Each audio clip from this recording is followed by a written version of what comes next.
There is one burden we all carry, and you will never find its weight on any scale. Because the heaviest things are not held in our hands.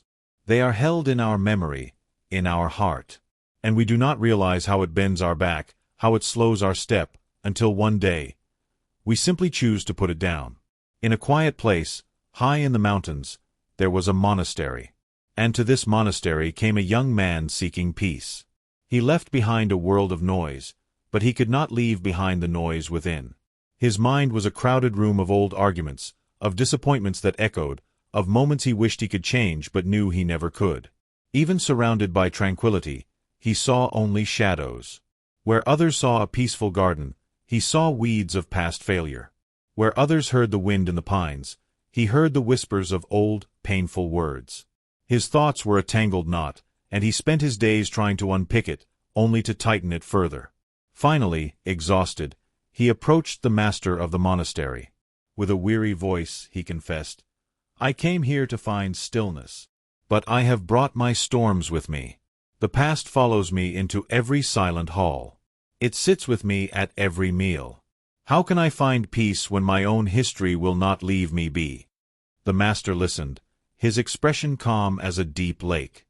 After a long moment, he said, "There is one who may help you. The oldest of our brothers lives in solitude on the peak of the distant mountain. He understands the weight you speak of. Go to him. He will show you what you need to see." Hope, thin but bright, flickered in the young monk's chest. He set out immediately, his heart clinging to the promise of an answer. The journey was long. The path from the monastery descended into a valley before rising sharply toward the stark, gray peak. By the time he reached the humble stone hut at the summit, his body was tired, but his mind was racing with the words he would say. The old monk was outside, tending a small, hardy plant. His movements were slow, deliberate, utterly peaceful. The young monk bowed deeply and spilled his troubles into the thin mountain air. "Venerable one, my mind is a prison. I am haunted by what was. I cannot live in the present because the past is always there, demanding my attention, stealing my peace. Please, tell me how to be free." The old monk looked at him with eyes that seemed to hold both infinite kindness and the clear, cold light of the mountain sky. He nodded slowly. "I will," he said. "But first, we must eat. A friend in the village below awaits us. Come." As they turned to leave, the old monk stopped.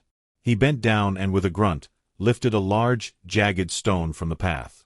It was the size of a man's head, dull and gray. Without ceremony, he placed it into the young monk's arms.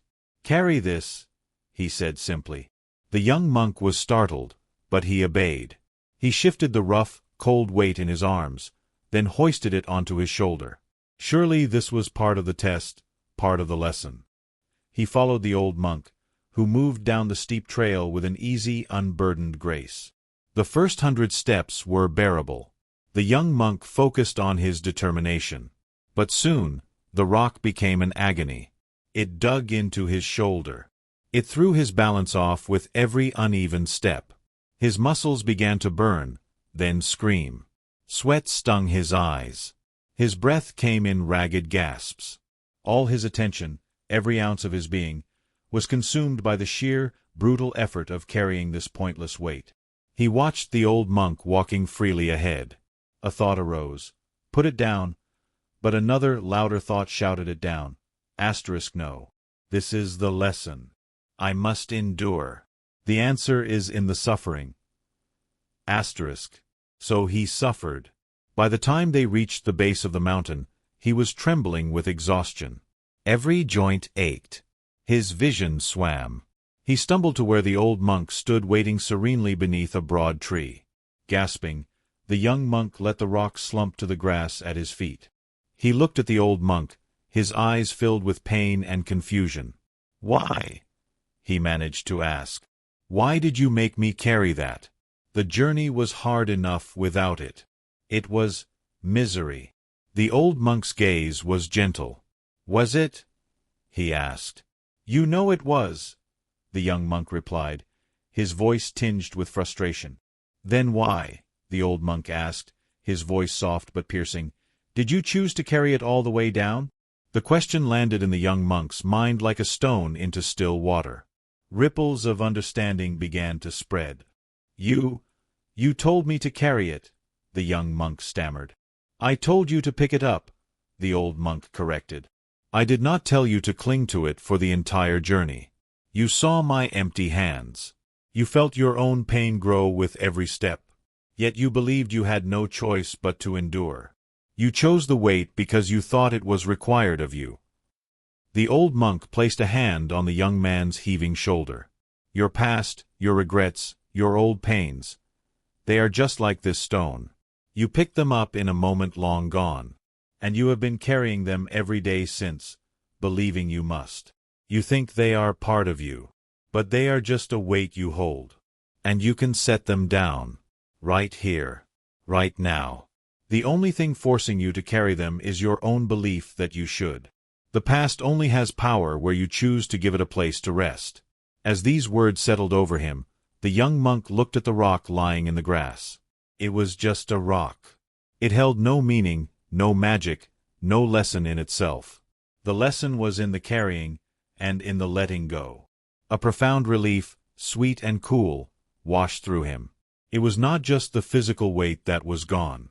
It was as if a clenched fist inside his soul had finally, gently, opened. He stood straighter. The mountain air felt cleaner. The colors of the world seemed brighter. He had not changed his history. But he had changed his relationship to it. He understood now that holding on was a choice, and so was release. We all have our stones. The memory of a hurtful word. The shadow of a failure. The ghost of a loss. We carry them, thinking this burden is our cross to bear, our story to tell. But we are the ones who keep handing ourselves the weight, day after day. Freedom is not the absence of a burden.